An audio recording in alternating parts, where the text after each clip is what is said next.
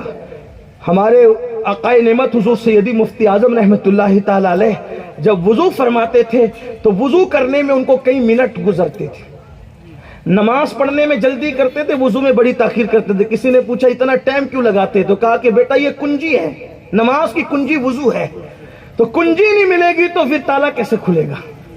اور ہم لوگ ایسے اٹافٹ پٹافٹ ایسے آتے، منہ پہ چھپکے مارتے۔ بلکہ بڑی معذرت کے ساتھ میرے عزیز، اگر شریعت کے اصول پہ پرکھے نہ تو ہماری طہارتیں بھی درست نہیں ہیں، بڑی معذرت کے ساتھ۔ آپ بتاؤ جو مسلمان طہارت سے نہیں ہے اس کے گھر میں رحمت کے فرشتے ہیں۔ کمپیوٹر سیکھا، اسکول سیکھا، مدرسہ سیکھا، یہ سب سیکھا، کبھی طہارت بھی نہیں سیکھی، جس کے بارے میں اللہ کے رسول نے فرمایا کہ صفائی آدھا ایمان، طہارت آدھا ایمان ہے، آدھا ایمان فرمایا، کبھی سیکھا؟ حالانکہ طہارت سے لے کے غسل تک، غسل سے لے کے نماز تک، یہ سب چیزیں صرف 2 گھنٹے کا کام ہے۔ صرف کوئی اچھے عالم کی صحبت میں بیٹھ جائے تو 2 گھنٹے میں وہ طہارت سے نماز مکمل سکھا دے۔ ہم نے کئی مرتبہ قافلے میں لوگوں کو 2 گھنٹے میں یہ باتیں بتائی، یعنی اتنی بتا دی کہ طہارت، وضو، غسل، نماز سے ہو جائے۔ لیکن کوئی سیکھنے والا تو چاہیے۔ میں یہ نہیں کہتا کمپیوٹر نہ سیکھو، بالکل سیکھو، سب سیکھو، لیکن جو وضو اور طہارت جو ہے نماز کی کنجی تھی، ہم نے اس کو سیکھے۔ نماز بھی نہیں سیکھا، سائیکل چلانا سیکھا، جب تک سیکھا نہیں تب تک سائیکل چلائی نہیں، جب تک بائک سیکھا نہیں بائک چلائی۔ ہر کام ہم نے سیکھ کے کیا، جو کام بغیر سیکھے کیا وہ نماز تھی۔ اور ایک طرف 2 رکعت نماز رکھو اور ایک طرف پوری دنیا کی حکومتیں رکھ دو ایک پلڑے میں، 2 رکعت نماز کا مقابلہ پوری دنیا کی نعمتیں نہیں کر سکتی۔ ایون اگر آپ جنت کو بھی اس میں شامل کر دیں، اس پڑھنے میں جنت کو، میں ذمہ داری سے اگر اس کو اس میں جنت کو بھی شامل کر دیں تو وہ 2 رکعت نماز کا مقابلہ جنت بھی نہیں کر سکتی۔ آپ کہیں گے وہ کیوں؟ میں نے کہا اس لیے کہ جنت میں بندوں کی خوشی ہے، وہ 2 رکعت میں مولا کی خوشی ہے۔ ہاں، تو مولا کی خوشی اور بندے کی خوشی میں فرق ہے۔ اور ہم نے اس نماز کو بغیر سیکھے پڑھا، تو گناہ سے بچو، اللہ کی مدد آئے گی۔ آج مسلمان ریلیاں نکالنے کی بات کرتا ہے، میں کوئی اس پہ نہ منع کرتا ہوں نہ آپ کو حکم دیتا ہوں، میرا کوئی کام سیاست کا نہیں، لیکن ہم تو ہر چیز کو شریعت کی روشنی میں دیکھتے ہیں۔ میں آپ کو کسی چیز سے نہ منع کر رہا ہوں نہ آپ کو کسی چیز کا حکم دے رہا ہوں، میں آپ کو شریعت کی بات بتا رہا ہوں۔ اگر مسلمان ریلیاں نکالنے کی بجائے مسلمان اللہ کی بارگاہ میں گڑ گڑائیں، آپ دیکھیں مسائل حل ہوں گے۔ ہمارے مسائل کا حل گناہ کو چھوڑنے میں ہے، ہمارے مسائل کا حل نماز کی پابندی میں ہے۔ آپ دیکھیں، صرف اتنا اندازہ کریں، اپنی گفتگو سمیٹتی ویس کروں، ہم اپنے آپ میں ڈوب کر سوچیں وہ کون سا گناہ ہے جو ہم لوگ نہیں کر رہے ہیں، اتنا سوچ لو بس۔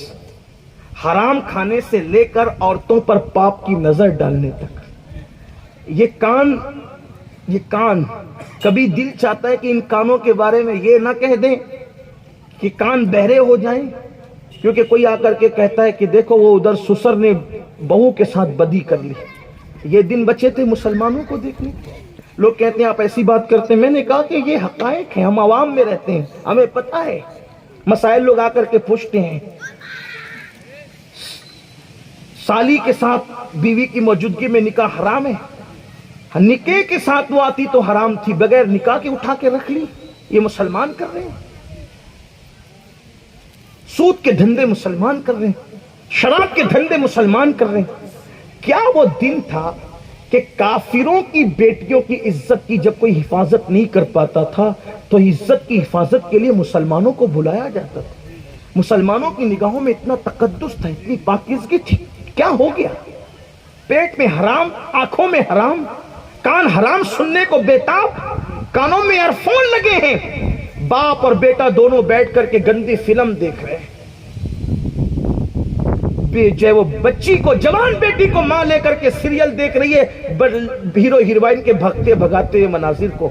بیٹیاں نہ بھاگے گی؟ آپ مجھے بتائیں کہ ہمارے گھر سے لے کر کے ہمارے آفس تک اور ہمارے آفس سے لے کر ہماری مسجد تک دین کہاں ہے؟ کہاں ہے دین؟ بلکہ لوگ کل مسجد میں جاتے تھے تو گناہ سے محفوظ رہتے تھے, اب تو لوگ مسجد میں بیٹھ کے بھی گناہ کر رہے ہیں. جو قوم مسجد میں بیٹھ کے گناہ کرے اس قوم کی تباہی اور بربادی نہیں ہوگی. آج مسلمانوں تمہارے گھروں پہ بلڈوزر چل رہے, تمہارے گھر اجڑ رہے تو تمہیں اتنی تکلیف ہو رہی ہے. پھر کہتا ہوں اجاڑنے والوں کے ساتھ میں کبھی نہیں ہوں. میں نے کہہ دیا کہ ظلم کرنے والوں کا انجام کیا ہے, لیکن آپ سے پوچھتا ہوں کبھی انصاف کی ایمان لگتی تو سوچا ہوتا. آج تمہارے گھر اجڑ رہے ہیں تو تمہیں اتنی تکلیف ہو رہی ہے. صدیوں سے تم نے اللہ کے گھروں کو اجاڑ رکھا ہے, خدا کے گھر سجدوں کو ترس رہے ہیں. کتنی مسجدیں ہیں, تلودا کی مسجد سے لے کر دلی کی جامع مسجد تک کتنے لوگ نماز پڑھتے ہیں؟ ذرا بتاؤ تو صحیح, مجھے بتاؤ نا کتنے لوگ نماز پڑھتے ہیں. اللہ کا گھر ویران ہوتا ہوگا تو اللہ کو اذیت نہیں پہنچتی ہوگی؟ جو خدا کے گھروں کی بہاروں کو لوٹ لے اور پھر تصور کرے کہ اللہ انہیں بہاریں عطا کرے گا, یہ خام خیالی ہے. اور یاد رکھنا, کتنی بھی طاقت اور قوت اکٹھا کر لو, جس قوم کے اندر سجدے نہیں اور جس قوم کا دامن گناہوں سے پاک نہیں, اس قوم کو اللہ کی مدد کبھی حاصل نہیں ہو سکتی. آؤ اللہ کی مدد کے طالبوں, صبر کا دامن پکڑو. اور صبر کون سا؟ وہ رسمی اسمی نہیں جو آپ میت کے موقع پہ کہتے ہیں. صبر وہ جو رسول اللہ نے فرمایا, گناہ سے بچو. دیکھو اس کی ایک مثال بتاتا ہوں, گناہ سے بچنے کو صبر کیوں کہتے ہیں. توجہ کر, سمجھانے کے لیے کوئی بدی کی بات نہیں, اور اللہ رسول حق بیان کرنے میں حیا نہیں کرتے, اس لیے ہمیں بھی حکم ہے. ایک خوبصورت لڑکی ہو, تنہائی کا ماحول ہو, آسمان پر بادل چھائے ہوں, کلیاں چٹک رہی ہو, تتلیاں اپنا باغپن بکھیر رہی ہو, زمین کا سبزہ پیروں کو گدگدا رہا ہو, شبنم آسمان سے برس رہی ہو, پرندوں کی چہچہانے کی آواز آ رہی ہو, اور وہاں حسن اور عشق کے علاوہ تیسرا کوئی نہ ہو, اور پھر اس کے بعد آنکھ کسی سے اٹھ کر کے چار ہو جائیں, اور اب دل چاہے کہ اپنے نفس کی خواہش کو پورا کرے, بدی کرے. اب اس وقت کوئی بندہ اس سے رکے, اس سے بڑا صبر نہیں. یہ روزے سے بڑا صبر ہے, یہ روزے سے بڑا صبر ہے, یہ روزے سے بڑا صبر ہے. کیوں؟ اس لیے کہ روزے سے تو حلال چیزوں سے رکا جاتا ہے. ٹھیک ہے, تینوں چیزیں حلال تھی کبھی, لیکن روزے میں وہ حرام ہو گئی. کھانا پینا, وظیفے, زوجت, تینوں حلال تھا, ایک مدت کے لیے حرام ہو گیا. ٹھیک ہے, لیکن روزے دار کو, اب میں نے روزے سے بڑا کیوں کہا یہ بچنا پتا ہے, اس لیے کہ روزے دار کو یہ خیال رہتا ہے ابھی رک, تھوڑی دیر کے بعد یہ حلال ہو جائے گا, ہے نا. سورج غروب ہونے کے بعد یہ حلال ہو جائے گا, اور پھر طلوع صبح صادق تک یہ حلال ہی رہے گا. اس لیے جس کو بعد میں ملنے کی آشا ہوتی ہے, امید ہوتی ہے, اس سے بچنا آسان ہوتا ہے. لیکن وہاں تو ابھی رک کا مسئلہ ہی نہیں ہے, یہ قیامت تک حلال نہیں ہوگا. سورج غروب ہو جائے یا سورج مٹ جائے یہ قیامت تک حلال نہیں ہوگا۔ اس وقت بندہ صبر کرے یہ سوچ کر کہ میرے اللہ نے منع کیا ہے، اب وہ نظر کو جھکا لے، اس لیے کہ سینیریو ایسا بنا ہوا ہے، ماحول ایسا بنا ہوا ہے، رومانیت ہے، اللہ اکبر، پورا ماحول جو وہ رومانیت میں ڈوبا ہوا ہے۔ اب گناہ سے روکنے والی کوئی چیز نہیں، صرف ایک خیال آتا ہے کہ اللہ دیکھ رہا ہے، بس وہ نظر جھکا لے۔ اللہ فرشتوں سے کہتا ہے جنت نعیم اس پر واجب کر دی گئی ہے، اسے جنت نعیم کا مستحق بنا دیا گیا ہے۔ یہ صبر کی برکت، ہزاروں سال کی عبادتیں وہ مقام نہیں دلواتی، توجہ فرمائے، ہزاروں سال کی عبادتیں وہ مقام نہیں دلواتی، جو ایک گناہ سے بچنا، ایک گناہ پہ صبر کرنا مقام دلواتا ہے۔ اس لیے کہ نیکی کرو تو ثواب ملتا ہے، لیکن گناہ سے بچو تو ڈائریکٹ اللہ جنت عطا فرماتا ہے۔ قرآن کہتا ہے وَلِمَنْ خَافَ مَقَامَ رَبِّهِ جَنَّتَانِ، جو اللہ سے ڈرا، اللہ کی بارگاہ میں کھڑے ہونے سے ڈرا، اللہ نے اس کے لیے دو جنتوں کا انتخاب فرما دیا۔ یہاں پر ایک بات مجھے یاد آئی، حالانکہ صبر کے حوالے سے زندگی میں کبھی ایسا موقع آئے نا کہ کوئی نظارہ دعوت گناہ دے رہا، بس اللہ دیکھ رہا، اس پہ صبر کرے، گناہ سے بچے۔ اللہ کی مدد کیسے آتی؟ ایک بادشاہ تھا، ایک بادشاہ تھا، بادشاہ کے مختلف اسماء ہیں، اس لیے نام نہیں لیتا، بزرگ کے بھی مختلف نام ہیں، نام نہیں لیتا، اس لیے کہ مقصود نصیحت ہے اور کوئی بات نہیں۔ بادشاہ تھا، ایک دن اس کی بیوی اور اس کے درمیان بیٹھ کر کوئی گفتگو ہو رہی تھی۔ ہم بھی کرتے ہیں بیویوں سے گفتگو، اور سب سے اچھی بات بیویوں سے بیٹھ کے گفتگو ہی کرنا ہے، اس لیے کہ ان سے دل لگی کرنا، ہنسی مذاق کرنا، اس کو بھی مستقل عبادت کا درجہ دیا ہے رسول اللہ صلی اللہ علیہ وسلم۔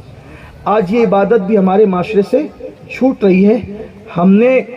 میں سمجھتا ہوں کہ کوئی بندہ ایسا نہیں ہے کہ جس کی دنیا میں دوسری بیوی نہ ہو، جس کی ایک ہے اس کی دوسری ہے، جس کی دوسری ہے اس کی تیسری ہے۔ تلودا والے حیران ہوں گے کہ یہ کون سا نیا پھڈا آ گیا کہ سب کی دوسری ہے، حافظ صاحب کی بھی ہوگی، پیر صاحب کی بھی ہوگی، یہ دوسری بیوی کیا ہے؟ ایک بیوی تو عورت ہے اور دوسری بیوی موبائل ہے۔ صحیح کہہ رہا ہوں، اس کو مذاق میں مت لیجیے گا۔ ہاں، جتنا ٹائم لوگ آج بیوی کو نہیں دیتے اس سے زیادہ ٹائم موبائل کو۔ مولانا لوگ اگر مجھے معاف کر دیں، میرے بھائی لوگ ہیں، ان کا بھی یہی حال ہے۔ تقریر میں بیٹھیں گے اسٹیج پہ تو بھی وہ اس میں ارے اللہ رسول کی بات ہو رہی ہے، تو کیا دیکھ رہا ہے؟ کبھی کبھی یہاں کے لوگ ایسے نہیں، لیکن اور ہمارے دوسرے مولانا لوگ بھی ایسے نہیں، لیکن کچھ ایسے مولانا ٹائپ لوگ ہیں، وہ مولانا لوگ نہیں ہیں، ورنہ اصل مولانا تو انما یخشی اللہ من عبادہ العلماء۔ کچھ لوگ ہیں میری طرح اس طریقے سے جو مولانا ٹائپ ہو کے ہیں، کچھ ان کو آتا جاتا نہیں ایسی، تو وہ ایسے ہوں گے کچھ لوگ، وہ بھی لگے رہتے ہیں۔ سلام پھیرا تو موبائل، اسٹیج پہ بیٹھا تو موبائل، اسکول میں تو موبائل، مدرسے میں تو باپ کی میت تو موبائل، اتنا گھس کے اس کے اندر۔ بیوی کو بھی اتنا ٹائم نہیں دیتے جتنا ٹائم موبائل، گویا کہ دوسری بیوی لوگوں نے موبائل کو بنا لیا اور پہلے سے زیادہ اہمیت دے رہے ہیں اس کو۔ کیوں؟ جس مذہب کی تعلیم یہ ہو کہ اگر رات بھر عبادت کرنا بیوی کے ساتھ بیٹھنے سے میں خلل پیدا کرتی ہے یا بیوی کا حق ادا کرنے میں خلل پیدا کرتی ہے تو وہ رات کی نفل نماز چھوڑ دے، بیوی کو ٹائم دے، نفل پڑھنے سے بہتر بیوی کو ٹائم دے۔ آج کل یہ جو حالات پیدا ہو رہے ہیں نا کہ شادی شدہ عورتیں کسی اور کے ہاتھ میں ہاتھ دے رہی ہے، اس کی بڑی وجہ شوہروں کا بیوی کو ٹائم نہ دینا ہے۔ لوگوں کو برا لگے تو برا مانتے رہیں، لیکن سچائی یہی ہے۔ جب تم ٹائم نہیں دو گے، بھوک لگی ہے نا، جو آدمی پلاؤ کھانے کا عادی ہے اس کو پلاؤ نہ ملے گا اور بھوک لگی، وہ چٹنی کی طرف ہاتھ ڈال دے گا، حلال نہ ملے گا تو حرام کی طرف، پڑوسی کے ڈش پہ ہاتھ ڈال دے گا۔ یاد رکھنا، میرے آقا علیہ الصلوۃ والتسلیم نے بیویوں کو وقت دیا۔ حضور سے زیادہ اس دنیا میں کوئی مصروف ترین ہستی گزری نہیں ہے۔ اتنے مصروف، اتنے مصروف، اتنے مصروف لیکن حضور علیہ السلام نے اپنے وقت کے 3 حصے کیے تھے، جس میں سے ایک حصہ اللہ کے رسول اپنی بیویوں کو ازواج پاک کو دیتے تھے، اور ان کے درمیان صرف ایسا نہیں کہ کھانا لا دو، بستر بچھا دو، بس ختم، نہ، بلکہ حضور علیہ الصلوۃ والتسلیم کے گھر میں جو گفتگو ہوتی تھی ساری انجمنیں سمٹ آئی تھی۔ میں تو لوگوں کو یہی کہتا ہوں، اگر رسول اللہ کی ازدواجی زندگی پڑھ کر ہم اس پر عمل کر لیں، کبھی طلاق کا تصور گھروں کے اندر نہیں آ سکتا۔ حضور کیا کرتے تھے گھر میں پتہ ہے؟ مختلف باتیں، اشارہ دیتا ہوں، وقت نہیں ہے اصل میں، یہ بات اس لیے بھی آگے کہ آج ابھی ایک نکاح بھی پڑھانا ہے، تو بھی میں آپ کو، حضور علیہ السلام اپنی پاک بیویوں سے کہتے تھے چلو آج دوڑ لگائیں گے، اللہ کے رسول چلو آج دوڑ لگائیں گے، اور پاک ازواج کے ساتھ دوڑ لگائی جاتی تھی، کبھی پاک ازواج آگے نکل جاتی، کبھی حضور آگے نکل جاتی، جس کے آگے جبریل بھی نہ جا سکیں اور جس سے سفر معراج میں جبریل بھی تھک کر کے بیٹھ جائے، وہ رسول اپنی ازواج کی دلجوئی کے لیے ان کو آگے نکال دیتے تھے۔ پھر اس کے بعد ام المومنین سیدہ عائشہ سے کہا جاتا، عائشہ وہ تجھے زمانے جاہلیت کے شعراء کے اشعار یاد ہے، ذرا پڑھ کے سناؤ، گویا کہ وہاں شاعری بھی ہے۔ پھر کبھی زمانے جاہلیت کی کچھ ایسی ہنسی کی باتیں کوئی چھیڑ دے تو پھر ہنسنا بھی ہے۔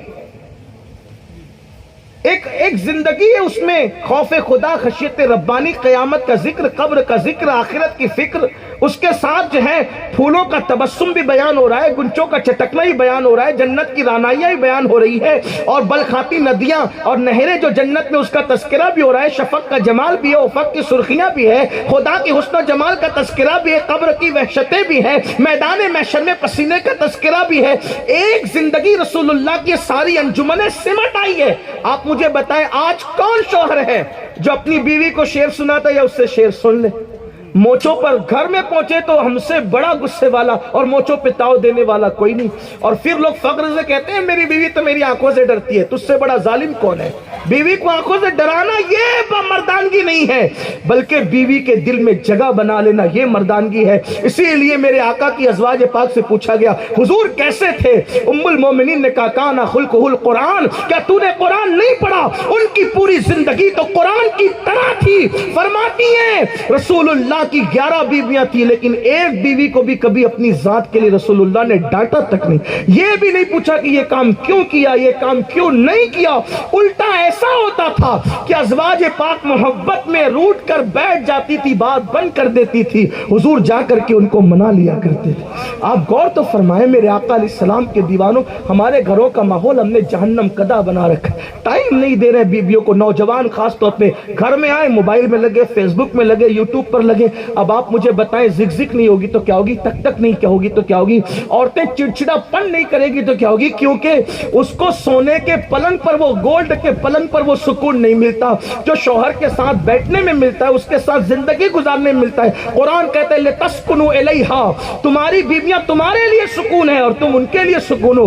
میرے عزیز جو سکون تھا، اب لوگ کہتے ہیں مولانا سکون نہیں ملتا، رہے جو سکون تھا وہاں جا کر تو موبائل لے کر بیٹھ گیا، اب بتا تجھے سکون کہاں ملے گا؟ یہ ہنسنے کی باتیں نہیں، یہ سچائی ہے، یہ حقیقت ہے۔ تو بات دور نکل گئی، میں عرض یہ کرنے چلا تھا کہ مسلمان جو ہے گناہوں کو چھوڑے۔ تو ایک بادشاہ اور اس کی بیوی کے درمیان باتیں ہو رہی تھی۔ بادشاہ نے کہا کہ میں جنتی ہوں۔ بادشاہ نے کیا کہہ دیا؟ میں جنتی ہوں۔ اس نے کہا بیوی نے، اب بیوی تو بیوی ہوئی، کسی کی بیوی بیوی ہوتی ہے، تو اس نے کہا تمہارا جنتی ہونے کا ثبوت کیا ہے اور تم کیسے جنتی؟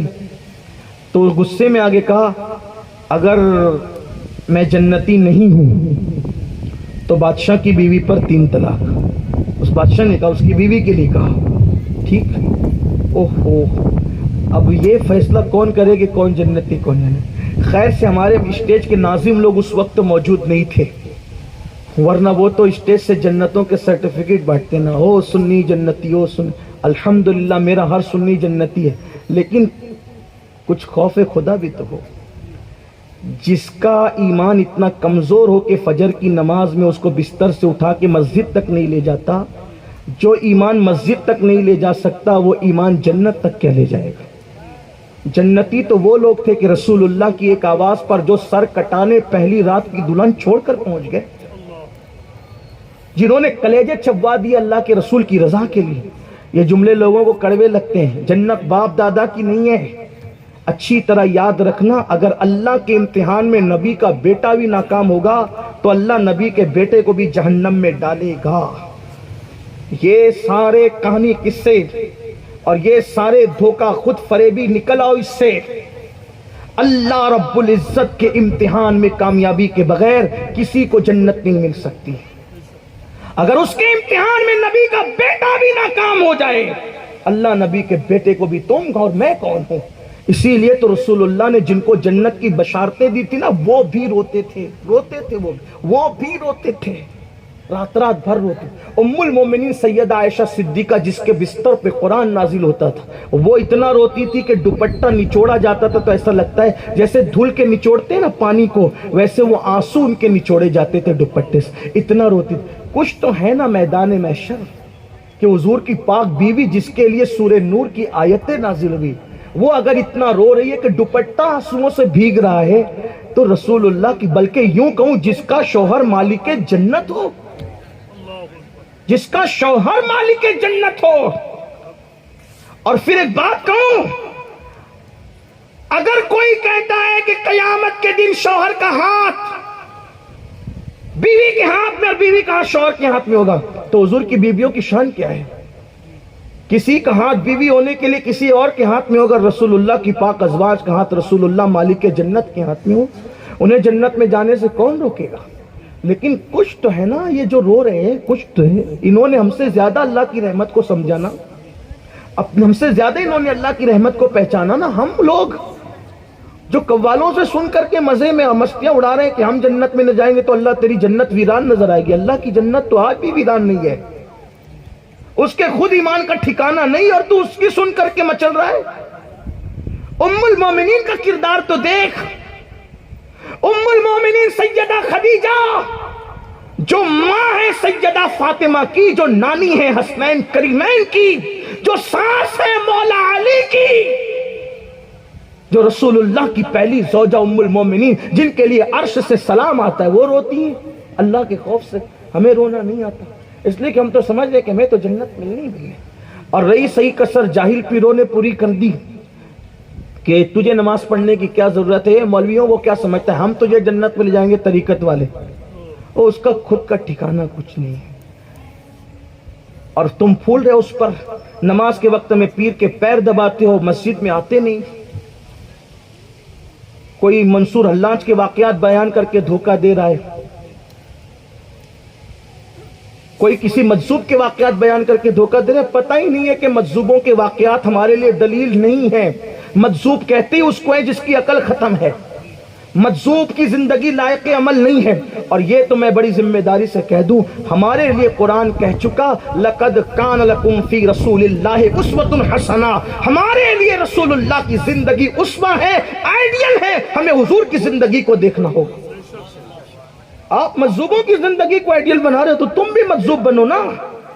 پھر اس کے بعد مجذوب جیسی باتیں کرنا. اس طرح کے لوگوں کو دھوکہ دیتے ہو. کہتے ہیں کہ جو اللہ تک نہیں پہنچا نماز کی ضرورت اس کو ہے. یہ جملہ کہاں تک جا رہا ہے؟ اس کا اثر کہاں تک پہنچ رہا ہے؟ کیا امام حسین اللہ تک نہیں پہنچے تھے؟ واللہ قیامت تک جو بھی پہنچے گا اللہ تک.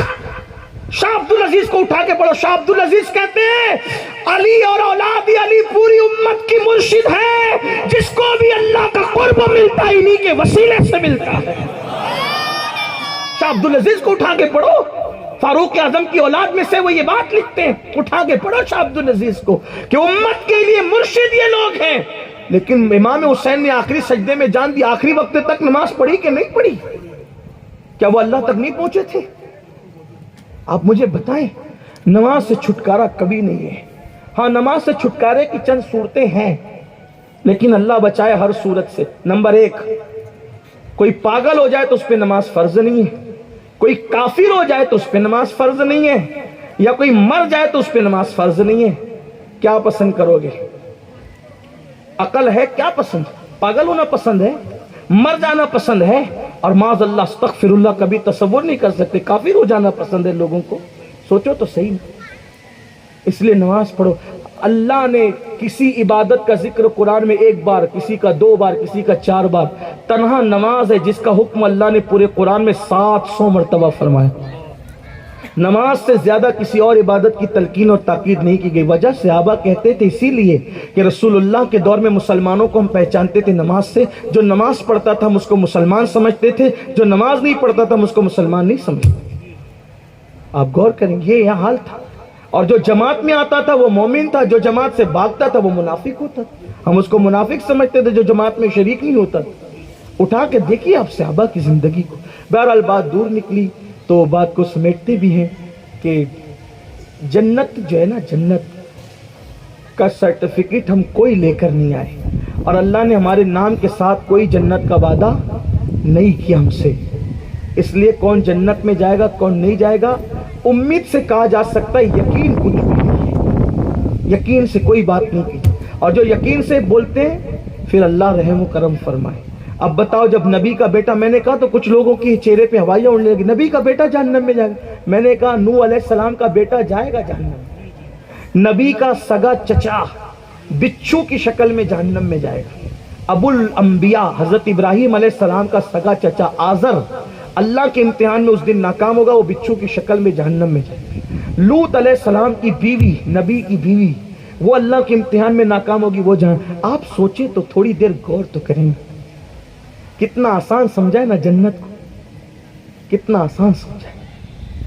اگر کوئی عقل مند آدمی صرف اتنا سوچ لے کہ نبی کی بیوی کسے کہتے ہیں، سوچے تو صحیح نا، نبی کا سگا چچا کسے کہتے ہیں، نبی کا بیٹا کسے کہتے ہیں، لیکن اللہ نے یہ ہمارے امتحان کے لیے اس کی خفیہ تدبیر، اللہ کا اعلان، جو میرے امتحان میں ناکام ہوگا وہ جہنم میں جائے گا۔ بے شمار ایسے لوگ بھی آپ کے سامنے جہنم میں جائیں گے جو آپ کو دنیا میں لگتا تھا کہ بڑے نیک ہے، بڑے متقی، بڑے پرہیزگار ہیں، اس کے بعد بھی وہ جہنم میں جائیں گے۔ یعنی صرف گنہگار نہیں، وہ نیکوں کو بھی ڈال دے گا جو اس کے امتحان میں۔ قرآن خود کہتا ہے عاملۃ ناصبۃ تصلی نارا حامیہ، عمل کر کے آئیں گے، محنت کر کے آئیں گے، پھر بھی جہنم میں جائیں گے۔ جو تمہارے یہاں بہت عزت دار کہلاتے تھے، جن کے تم بہت عزت کرتے تھے، ان میں سے بھی بعض جہنم میں جائیں گے۔ اللہ فرمائے گا ذق انک انت العزیز الکریم، چکھ، دنیا میں بہت عزت دار بنتا تھا، بڑا عزت دار بنتا تھا، یہ چکھ، اور جہنم کا عذاب چکھ۔ کون جائے گا جنت میں، کون جائے گا جہنم میں، کوئی گارنٹی یقین کے ساتھ آپ نہیں کہہ سکتے۔ یہ ہے جنت و جہنم کا فلسفہ۔ تو بہرحال اس وقت تو بادشاہ نے کہہ دیا بادشاہ نے کہ اگر بادشاہ جنتی نہیں تو بادشاہ کی بیوی پہ 3 طلاق، کہہ تو دیا طلاق، لیکن تھوڑی دیر کے بعد جب غصہ گیا، تھوڑا اس کو عقل آئی، بے چین ہوا، خوبصورت بیوی کے بغیر رہ نہیں سکتا تھا، علماء کو بلایا اور بلا کر کے کہا کہ میں نے ایسا ایسا کہہ دیا، کیا ہوگا؟ علماء نے کہا بھائی کون جنتی کون جہنمی، ہم یہاں کوئی فیصلہ نہیں کرتے، کوئی فیصلہ ہم نہیں کر سکیں گے۔ البتہ ایک بہت بڑے امام ہیں، امام اعظم جن کو دنیا کہتی ہے، امام الائمہ، سراج الامہ، کاشف الغمہ، سیدنا نعمان بن ثابت، ہم کروڑوں حنفیوں کے امام اعظم ابو حنیفہ، ان کو کہو یہ وہ مسئلہ وہی حل کر سکتے ہیں، ان کو اللہ نے بہت شعور دیا ہے اور وہ بہت دانائی رکھتے ہیں۔ قاصد گیا ان کے پاس، بادشاہ مسئلہ پوچھنے بلا رہا ہے۔ اب دیکھو ایک عالم، پڑھے لکھے لوگ بہت ہیں لیکن دنیا میں عالم کم ہے، اور عالم کی پہچان ہے انما یخشی اللہ من عبادہ العلماء۔ ہاں، آپ کے آس پاس بھی بہت بڑے بڑے مدرسے ہیں، پڑھے لکھے ہیں، ہم ان کو پڑھا لکھا مانتے ہیں، عالم نہیں مانتے۔ کیوں نہیں مانتے پتہ ہے؟ بڑا مدرسہ ایشیا کا، افریقہ کا عالم نہیں بناتا، عالم تو خدا بناتا ہے، اور خدا عالم کس کو بناتا ہے؟ جس میں یخشی اللہ، اللہ کی خشیت ہوتی ہے، اور جس میں اللہ کی خشیت ہوگی وہ نبی کو اپنی طرح نہیں کہے گا۔ ارے جس کے دل میں اللہ کی خشیت ہوگی وہ تو اپنے بیٹے کو بھی اپنی طرح نہیں کہے گا۔ کیوں؟ اس لیے کہ خشیت یہ کہتی ہے کہ میں سب سے حقیر ہوں، میں کسی کے برابر نہیں ہوں، اس لیے وہ بیٹے کو بھی اپنے سے بہتر سمجھتا ہے، اس لیے کہ وہ کہے گا کہ بیٹا میرے بعد پیدا ہوا، میں پہلے پیدا ہو گیا، اس لیے اس نے مجھ سے کم گناہ کیا، میرا بیٹا مجھ سے افضل ہے، میں بیٹے کے برابر نہیں ہوں۔ خشیت یہ مقام رکھتی ہے۔ یہ بولی کہ نبی ہماری طرح کوئی پڑھے لکھے کی تو ہو سکتی ہے جو نام نہاد پڑھا لکھا ہے، عالم کی نہیں ہوتی۔ آپ کہیں گے عالم کی بولی کیا ہوتی ہے؟ میں کہتا ہوں عالم کو الفاظ نہیں ملتے، سرکار کو کیا کہیں، کیونکہ وہ قرآن پڑھتا ہے نا، یکش اللہ کی منزل پہ فائز ہوتا ہے، تو وہ جھجلا جھجلا کر کے پریشان رہتا ہے کس نام سے ان کو یاد کروں، اس لیے کہ قرآن جب ایک نام پہ نہیں رکتا تو میں ایک نام پر کیسے رک جاؤں۔ قرآن کبھی یا ایھا المزمل کہتا ہے، کبھی یا ایھا المدثر کہتا ہے، کبھی یاسین کہتا ہے، کبھی طٰہٰ کہتا ہے۔ میں لوگوں سے کہتا ہوں نبی یہ پاک کی برابری کا دعویٰ کرنے والوں، مسلکی تعصب کی کوئی بات نہیں، میرا مسلک صوفیوں کا مسلک ہے، عشق و محبت کا مسلک ہے، تعصب کی بات نہیں، لیکن رسول اللہ کے عشق کی بات تلودہ والوں ضرور کر جاؤں گا۔ اگر سمجھ میں آئے تو اللہ کرے تمہاری نسلیں دعا دے۔ یاد رکھنا، آپ مجھے کوئی بتائے نا یاسین کا مطلب کیا ہے، طٰہٰ کا مطلب کیا ہے، آپ مجھے ذرا کوئی بتائے نا۔ آپ کہیں گے یاسین کا کوئی مطلب ہمیں نہیں پتا، طٰہٰ کا کوئی مطلب ہمیں نہیں پتا۔ میں نے کہا نادان، جس کے نام کا ترجمہ نہیں ہو سکتا اس کے ذات کی ترجمانی کیسے ہو سکتی ہے؟ اسی لیے عالم بار بار کہتا ہے کہ الفاظ نہیں ملتے، سرکار کو کیا کہیے، اور وہ جھنجلا جھنجلا کر کچھ کہتا ہے پھر پلٹتا ہے، کچھ کہتا ہے پھر پلٹتا ہے، کچھ کہتا ہے پھر پلٹتا ہے۔ اور عالم کی بولی اگر 14ویں صدی میں دیکھنا ہو تو پھر عالم یوں کہتا نظر آتا ہے، رخ دن ہے یا مہر سما، رخ دن ہے یا مہر سما، یہ بھی نہیں وہ بھی نہیں۔ دیکھو نہیں رک پا رہا ہے نا عالم، کیونکہ اس کے سامنے یاسین طٰہٰ کی مثال، مزمل و مدثر کی مثال ہے۔ کیا رخ دن ہے یا رخ کہتے ہیں چہرے کو، چہرہ ان کا دن ہے، یا مہر سما یا آسمان کا سورج ہے، دن ہے یا آسمان کا سورج ہے، کہہ دیا۔ ان کے چہرے کو کیا کہا؟ دن ہے یا آسمان کا سورج، چھوٹی بات کہی، لیکن پھر دل نہیں بھرا۔ کیوں؟ یہ بھی نہیں وہ بھی نہیں۔ کیوں نہیں؟ سورج ان کے سامنے کیا ہے؟ اس لیے کہ سورج چمکتا کیسے ہے۔ سائنس تو کچھ کہتی، کوئی کچھ کہتا ہے، ہم عشق کے بندے ہم کہتے ہیں نور کی خیرات لینے دوڑتے ہیں محرما، اٹھتی ہے کہ شان سے گرد سواری واہ واہ۔ جب ان کی سواری کی گرد اٹھتی ہے تو چاند و سورج کھڑے رہتے کٹورا لے کر، کچھ گرد مل جائے ہم اپنے چہرے پہ ملے تاکہ ہمیں چمکنے کا شعور مل جائے۔ چاند و سورج کی اوقات کیا ہے؟ اللہ اکبر تو کہتا ہے عالم ربانی جس کے دل میں یکش اللہ کا جلوہ ہے۔ اب میں جلدی جلدی پڑھتا ہوں، کوئی تشریح نہیں کرتا۔ رخ دن ہے یا مہر سما، یہ بھی نہیں وہ بھی نہیں، شب زلف یا مشک خطا، ان کی زلف رات ہے یا خطن کا مشک ہے۔ پھر کہتے یہ بھی نہیں وہ بھی نہیں، بلبل نے گل ان کو کہا، قمری نے سروے جاں فضا، حیرت نے جھنجھلا کر کہا یہ بھی نہیں وہ بھی نہیں۔ خورشید تھا کس زور پر کیا بڑھ کے چمکا تھا کمر، بے پردہ جب وہ رخ ہوا یہ بھی نہیں وہ بھی نہیں۔ دونوں بھاگ گئے، دونوں بھاگ گئے۔ کب؟ جب بے پردہ۔ کس طرح اشارہ ہے پتہ ہے؟ کس طرح اشارہ ہے؟ حضور کو جب پیدا کرنا ہوا، حضور کو جب پیدا کرنا ہوا، رات کہتی تھی میرے اندر آئے، اور دن کہتا تھا میرے اندر آئے۔ رات میں ہوتا چاند، دن میں ہوتا سورج۔ دونوں کی مانگ تھی، میرے اللہ کی شان ہے ادعونی استجب لکم، دینا تو بھیک سب کو ہے۔ تو کہا آئیں گے ایسے وقت میں، لیکن یہ دونوں تاب نہیں لا سکیں گے، تو ان کا بھی تو معاملہ ہے۔ رات کو آئیں گے تو چاند کا معاملہ ہوتا ہے، دن کو آتے تو سورج کا معاملہ ہوتا ہے۔ محبوب آئے گا صبح صادق میں، کیوں خورشید تھا کس زور پر کیا بڑھ کے چمکا تھا کمر، بے پردہ جب وہ رخ ہوا صبح صادق تھا یہ بھی نہیں وہ بھی نہیں۔ دونوں غائب ہیں، یہ بھی نہیں وہ بھی نہیں۔ جب وہ بے نقاب ہوئے تو ادھر سے دونوں بھاگے، اور جب معراج میں گئے تب بھی بے نقاب ہوئے۔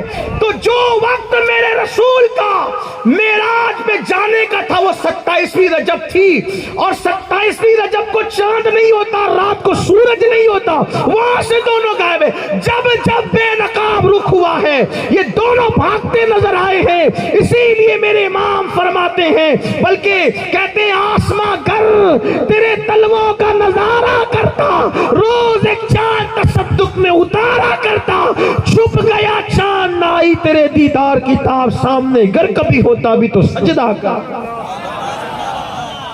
بات دور نکلتی ہے تو عرض کر رہا تھا خورشید تھا کہ زور پر کیا بڑھ کے چمکا تھا کمر, بے پردہ جب وہ رخ ہوا یہ بھی نہیں ہوا. اور ایک ہمارے لیے بات کہی ہے میرے امام نے, کہتے ہیں ڈر تھا کہ عیسیاں کی سزا, ڈر تھا. دیکھو کیسی یقین کی بات نہیں کہی جاتی ہے نا, ایک دم اس میں کچھ امید ہوتی ہے, کچھ خوف بھی ہوتا ہے. دیکھو ڈر تھا کہ عیسیاں کی سزا, ڈر آ گیا, اب ہوگی یا روزے جلا, یہ خوف ہے. اب وہ امید دی ان کی رحمت نے صدا, دی ان کی رحمت نے صدا, یہ بھی نہیں وہ بھی نہیں, یہ بھی نہیں وہ بھی نہیں. یہ بات کون کر رہے, ذرا اس کا پتہ تو بتاؤ, یہ ہے کہاں کا؟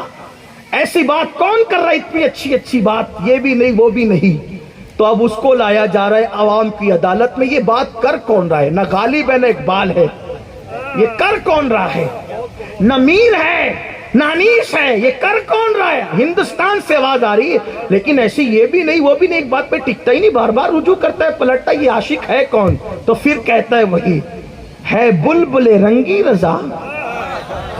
یہ جو بات کر رہا ہے یہ کوئی رنگین کوئی بلبل ہے کیا؟ کوئی رنگین بلبل ہے یا طوطی نغمہ سرا؟ یہ کس نے کہی ہے یہ بات؟ یہ رنگین بلبل کہہ رہی ہے یا کوئی طوطی بول رہی ہے بلبل رنگی رضا یا طوطی نغمہ سرا کا نہیں. حق یہ کہ واصف ہے تیرا, یہ بھی نہیں وہ بھی نہیں. اور پھر یہ کون کہتا ہے؟ کہتا سرور کہو کہ مالک و مولا کہو, باغ خلیل کا گل زیبا کہو, ہرما نصیب تجھے امید گئے کہوں, جانے مراد کانے تمنا. تو پتہ ہے تلودہ والو, یکش اللہ جہاں ہوگا وہاں برابری کا دعویٰ نہیں ہوگا. جہاں یکش اللہ ہوگا وہاں نبی کے نام پر اٹھنے میں کوئی تاخیر نہیں ہوگی. حد ہے, ٹیچر کے لیے پوری زندگی اٹھ کے کھڑے ہوئے, حتیٰ کہ لوگ ترنگے کے لیے اٹھ کر کھڑے ہوتے ہیں. حالانکہ اس ترنگے کا احترام ہم بھی کرتے ہیں, ہمیں کوئی اس سے اختلاف نہیں ہے, لیکن جو لوگ جھنڈے کے لیے اٹھ کے کھڑے ہوئے وہ لوگ کہتے ہیں نبی کے نام پہ اٹھنا تو شرک ہے. میں کہتا ہوں واہ, ملک کے جھنڈے کے لیے کھڑے ہو گئے اور جس کے صدقے میں سارے ممالک کو خیرات ملی اس کے لیے کب کھڑے؟ میرا امام کہتا ہے, اب بڑے مزے میں کہتا ہے, آنکھیں ملنا, جھنجلا پڑنا, لاکھ جمائی انگڑائی, نام پہ اٹھنے کو لڑتا ہے, اٹھنا بھی کچھ گالی ہے. جہاں یکش اللہ ہوگا, اللہ کی خشیت ہوگی, کبھی نہیں کہے گا کہ دیوار کے پیچھے کی خبر نہیں. جہاں یکش اللہ ہوگا وہ کہے گا اور کوئی غیب کیا, تم سے نیا ہو بھلا, جب نہ خدا ہی چھپا تم پہ کروڑوں. تو بات بہرحال دور گئی. عرض کر رہا تھا پڑھے لکھے اور ہوتے ہیں, عالم اور. جو عالم مل جائے نا پھر اس کا چہرہ دیکھنے کے بارے میں کہا, عالم کو جس نے دیکھا گویا اس نے رسول اللہ کی زیارت کی, جس نے عالم سے مصافحہ کیا گویا اس نے رسول اللہ سے مصافحہ کیا, جو عالم کی مجلس میں بیٹھا گویا وہ رسول اللہ کی مجلس. اب وہ عالم کون ہے؟ جس کے دل میں اللہ کی یکش اللہ. اب یکش اللہ ہے کہ نہیں, مطلب اللہ کی خشیت, اللہ کا خوف ہے کہ نہیں. چیک کیسے کرو گے؟ تھرمامیٹر کیا ہے؟ توجہ آپ کی, تھرمامیٹر. اللہ کا خوف دل میں, تھرمامیٹر کیا ہے؟ تو قرآن خود کہتا ہے, قرآن کہیں چپ نہیں ہے, خاموش نہیں ہے, سب بتا دیا, اوپن کر دیا, کھول دیا. عقل والو فاعتبروا یا اولی الابصار, اگر آنکھ ہے تو عبرت حاصل کرو. قرآن کہتا ہے خوف کس کے پاس ہے؟ تو قرآن کہتا ہے وَمَن يُعَظِّمْ شَعَائِرَ اللَّهِ فَإِنَّهَا مِن تَقْوَى الْقُلُوبِ, انہی کے دلوں میں خوف ہے جو اللہ کی نشانیوں کی تعظیم کرتے ہیں. اللہ کی نشانی کون؟ یہ حج کے عنوان پر یہ آیت آئی ہے. اللہ نے قربانی کے جانور کو اللہ کی نشانی کہا, یعنی کہ دل کا تقوی, دل کا خوف اگر پہچاننا ہے تو جو جانور اللہ کی راہ میں کٹنے جا رہا ہے وہ اس کا بھی احترام کرے گا. ارے نادان, جب یہ چھوٹی نشانیوں کا احترام دلوں کی خشیت اور خوف کی وجہ سے ہے تو رسول اللہ تو اللہ کی سب سے بڑی نشانی ہے, حضور نشانی اعظم ہے. بلکہ میرے امام کہتے ہیں اللہ اکبر, کہتے ہیں وہ کوار پاک مریم وہ نفخت فیہ کا دم ہے عجب نشان اعظم, مگر آمنہ کا جایا اسے تجھے یک نے یک بنایا, وہی سب سے افضل آیا, وہی سب سے افضل آیا. تجھے حمد ہے خدایا. تو حضور اللہ کی سب سے بڑی نشانی ہے. اب کس کے دل میں تقوی خوف ہے یا نہیں ہے اس کو جانچنا ہے تو دیکھ لو. حضور کی جتنی تعظیم کرتا ہے اتنا زیادہ اللہ سے ڈرنے والا ہے, اور حضور کی جتنی بے ادبی کر رہا ہے اتنا زیادہ یہ اللہ کے خوف اور خشیت سے دور ہے. اسی لیے ہمارے یہاں تو حضور کی نالین کو بھی چپل جوتا نہیں کہتے, ہم نالین شریف کہتے ہیں. حضور کے بال مبارک کو بھی بال نہیں کہتے بلکہ موئے مبارک شریف کہتے ہیں. لوگ ہمارا مذاق اڑاتے ہیں, پھر نام محمد آتا ہے تو ادب سے انگوٹھا چومتے. لوگ مذاق اڑاتے ہیں, ہم کہا کچھ بھی کرو اس لیے کہ یہ دلوں کی خشیت کی وجہ سے. کچھ لوگ یہ بھی کہتے ہیں آج کل کے نوجوان, مولانا یار آپ لوگ بہت پرانی بات لے کر کے بیٹھے ہو, یہ انگوٹھا چومنا آپ کہتے ہو کہ آدم علیہ السلام کے انگوٹھے میں رسول اللہ کا نور دکھا تھا, انہوں نے چوم لیا. اچھی بات ہے, سمجھ میں آ گئی, میٹر کلوز ہو گیا. آپ کی انگلیوں میں کون سا نور نظر آتا ہے جو آپ چومتے ہو؟ میں نے کہا میرے عزیز ابھی حج کا موسم شروع ہو گیا, سب حج کو جائیں گے. ابراہیم علیہ السلام کو شیطان نظر آیا تھا, انہوں نے پتھر مارا تھا, ان کو نظر آیا تھا شیطان پتھر مارا. تمہیں کون سا شیطان نظر آتا ہے؟ اگر دکھے تو ذرا مہربانی کر کے ہمیں بھی دکھائیں. ہم 7 پتھر اپنی طرف سے بھی ماریں گے, 7 آپ کی طرف سے ہی مار دیں گے. اس لیے کہ بہت دن سے ڈھونڈ رہے اس بدماش کو, پوری امت کا خاص سر جو ہے وہ معاملہ خراب کر رکھا ہے, فرقے پیدا کر رکھا ہے امت کو. ذرا مہربانی کریں ہمیں. تو نہیں مولانا نظر نہیں آتا, پھر کیوں اس کو مارتے ہو؟ کون ہے وہ؟ کہا کہ حضرت ابراہیم علیہ السلام کی یاد کو زندہ کرتے ہیں اور ہمیں ثواب ملتا ہے. میں نے کہا واہ, ایک نبی کی یاد کو زندہ کرو تو ثواب مل رہا ہے اور دوسرے نبی کی یاد کو زندہ کرو تو شرک ہو رہا ہے. آخر کیسی بات ہے؟ جب تمہیں وہاں شیطان نظر نہیں آتا, صرف تم یاد تازہ کرتے ہو ابراہیم کی, تو ہم بھی یاد تازہ کرتے ہیں حضرت آدم اپنے باپ کی وہ محبتوں کی نسبتوں کی یاد تازہ کرتے ہیں. یہ باتیں ہیں. دیکھو علم کی طرف آؤ گے تو سب ملے گا. بہرحال بات دور نکلی اور بات وقت پہ ختم کرنی تھی, لیکن اس کو جلدی شارٹ کرتا ہوں. آپ بھی سوچتے ہوں گے کہ یہ جلدی کے چکر میں پھر دیر کرتے ہیں. دیکھیے میں آپ کو پہلے ہی بتا دیتا ہوں, آپ نے شاید سنا بھی ہوگا مجھ سے, میں کوئی باضابطہ پڑھا لکھا خطیب نہیں ہوں. جو خطیب مقرر لوگ ہوتے ہیں نا وہ اصول کے تحت چلتے ہیں, لیکن ایسا میرا معاملہ ایسا نہیں ہے. مجھے جو بات یاد آتی ہے میں وہ کہہ کے پھر آگے بڑھتا ہوں, کیونکہ میرا مقصد تقریر کرنا نہیں ہے, آپ کی اصلاح کرنا. ہو سکتا ہے کوئی جملہ آپ کی زندگی میں داخل ہو جائے, آپ کی اصلاح ہو جائے اور میرا بھی بیڑا پار ہو جائے. تو یہ بات ہوئی کہ کہا کہ اگر بادشاہ جنتی نہیں تو بادشاہ کی بیوی کو 3 طلاق. سب سے پوچھا, کوئی بتا نہ سکا تو کہا بلاؤ امام اعظم کو. امام اعظم عالم تھے, یکش اللہ. امام اعظم نے قاصد سے کہا مسئلہ بادشاہ کو پوچھنا ہے اور میں جاؤں اس کے گھر پہ؟ میں نے نہیں جانا, جس کو مسئلہ پوچھنا ہے وہ میرے گھر پہ آؤ. کس کو کہا؟ بادشاہ کو. یہ جرأت ہوتی ہے اللہ کا خوف رکھنے والا. ہاں, جس کے دل میں اللہ کا خوف ہوگا اس میں یہ جرأت ہوگی, بڑے بڑے حاکموں کو پانی پلائے گا وہ.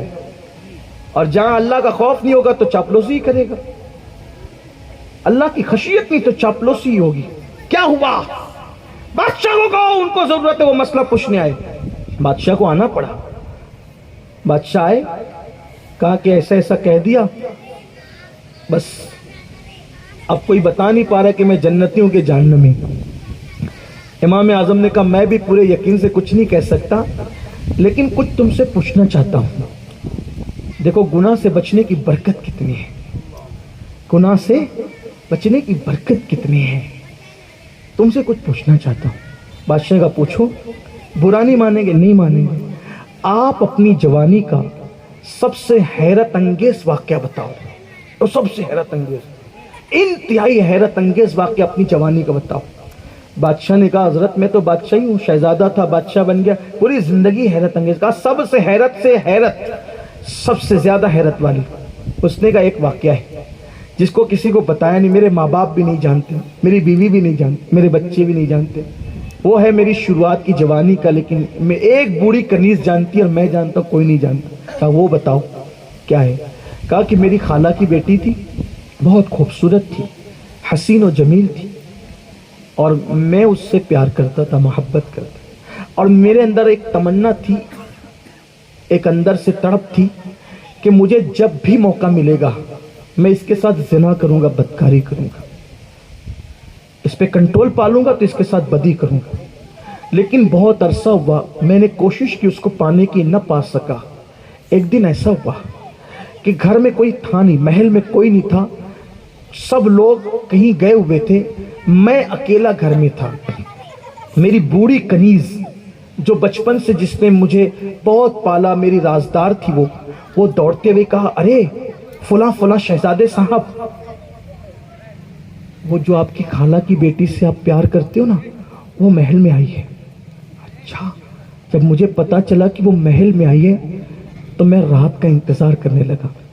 جب بغداد کی افق پر رات نے سیاہ زلفوں کو ڈھانا شروع کیا، مصلے پر رونے والے مصلے پہ رونے لگے، بستروں پہ سونے والے بستروں پہ سونے لگے، اور دجلہ کا پانی جب بالکل رات کی تاریکی سے گدلا نظر آنے لگا، کہیں پر جام اور میخانے میں شباب نظر آیا، کہیں پر مجرے شروع ہو گئے، کہیں گانے شروع ہو گئے، اور کہیں اللہ کی خشیت سے رونے والے رونے لگے، تو میرے دل کی کیفیت یہ تھی، دل کا عالم زیر و زبر تھا، اور میں اپنا دل پکڑ کر اپنے گھر کے دروازے کو کھولتا تھا اور اس کے کمرے کی طرف جاتا تھا۔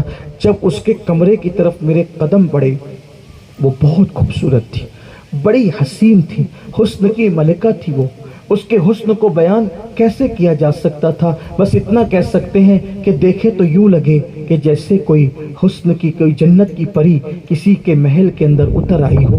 میں اس کی طرف بڑھنے لگا، اس کے تصورات، اس کا نرم و نازک جسم مجھے اپنی طرف جب کھینچنے لگا، میرے دامن دل کو اپنی طرف دعوت نظارہ دینے لگا، تو میں اپنا دل کا دامن پکڑ کر اس کے کمرے کی طرف بڑھ رہا تھا۔ میری بوڑھی کنیز میری حوصلہ افزائی کر رہی تھی۔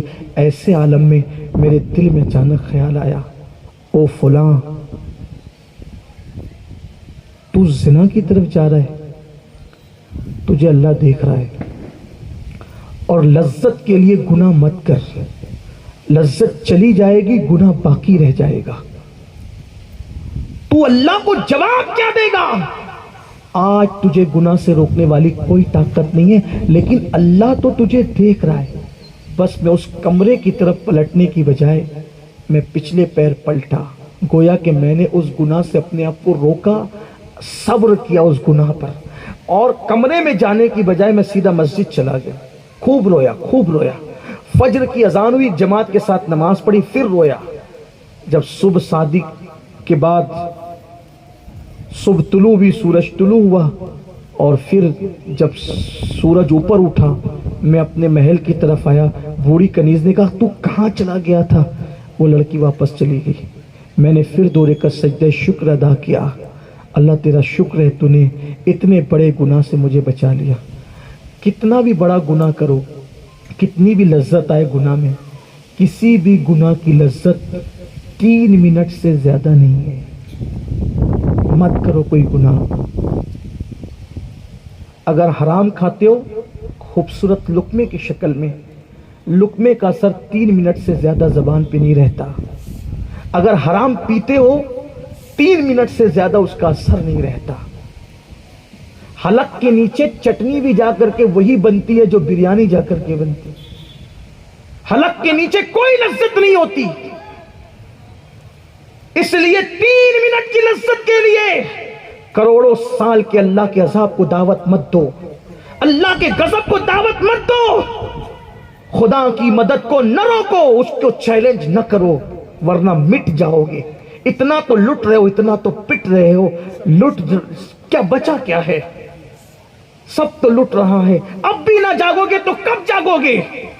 اب بھی ہوش میں نہ آؤ گے تو کب ہوش میں آؤ گے؟ 3 منٹ کی لذت کے لیے گناہ مت کرو۔ گانے بھی آپ کے 3 ساڑھے 3 منٹ سے زیادہ کے نہیں ہوتے۔ 3 منٹ کی لذت کے لیے مت کرو۔ بدکاری بھی کرو گے تو 3 منٹ کی لذت، 3.5 منٹ کی لذت، اس سے زیادہ کچھ نہیں ہے۔ ہر گناہ کی لذت 3 ساڑھے 3 منٹ کی ہے، ختم ہو جانے والی ہے، اور گناہ باقی رہ جانے والا ہے۔ وہ بادشاہ کہتا ہے کہ میرے دل میں خیال آیا کہ لذت کے لیے گناہ مت کر، لذت چلی جائے گی، گناہ باقی رہ جائے گا۔ جب میں مسجد گیا، عبادت کی، واپس آیا، تو پھر میں نے شکرانہ پڑھا کہ اللہ نے مجھے بہت بڑے گناہ سے بچا لیا۔ بس جیسے اتنا کہا نا بادشاہ نے کہ اللہ نے مجھے اتنے بڑے گناہ سے بچا لیا، امام اعظم نے ران پہ ہاتھ مارا، ہارون رشید طلاق واقع نہیں ہوئی، ہارون رشید طلاق واقع نہیں ہوئی، انشاءاللہ تو جنت میں جائے گا۔ انشاءاللہ تو جنت میں جائے گا۔ اب وہ بادشاہ تھا، اس نے کب مانا؟ تو اس نے کہا حضرت دلیل تو آپ کو دینی ہوگی نا۔ کہا انشاءاللہ تجھے ایک نہیں اللہ 2 جنتیں عطا کرے گا، 2 جنت۔ کہا وہ کیسے؟ کا قرآن نہیں کہتا وَلِمَنْ خَافَ مَقَامَ رَبِّهِ جَنَّتَانِ، جو اللہ کی بارگاہ میں کھڑا ہونے سے ڈرا، حساب دینے سے ڈرا، گویا کہ وہ گناہ سے بچ گیا، اللہ اسے ایک نہیں 2 جنتیں عطا کرے گا۔ تو ایک گناہ سے کیا بچا؟ اللہ نے تجھے 2 جنت دینے کا وعدہ کیا۔ ان اللہ لا یخلف المیعاد، اور اللہ کا وعدہ کبھی جھوٹا نہیں ہو سکتا۔ میرے جوانوں، ہم پر بھی کبھی کوئی وقت آئے گا کہ تنہائی میں گناہ کا دل چاہے گا، گناہ سے بچو۔ استعینوا بالصبر والصلاۃ، گناہ سے بچو، نماز قائم کرو، انشاءاللہ اللہ کی مدد کو نازل ہوتے اپنی آنکھوں سے دیکھو گے۔ اللہ ہم سب کے حال پہ رحم کرے۔ سب سے پہلے مجھے توفیق دے، گفتگو کے درمیان کوئی غلطی ہو تو اللہ معاف فرمائے۔ استغفر اللہ ربی من کل ذنب واتوب الیہ وما علینا الا البلاغ۔ السلام علیکم۔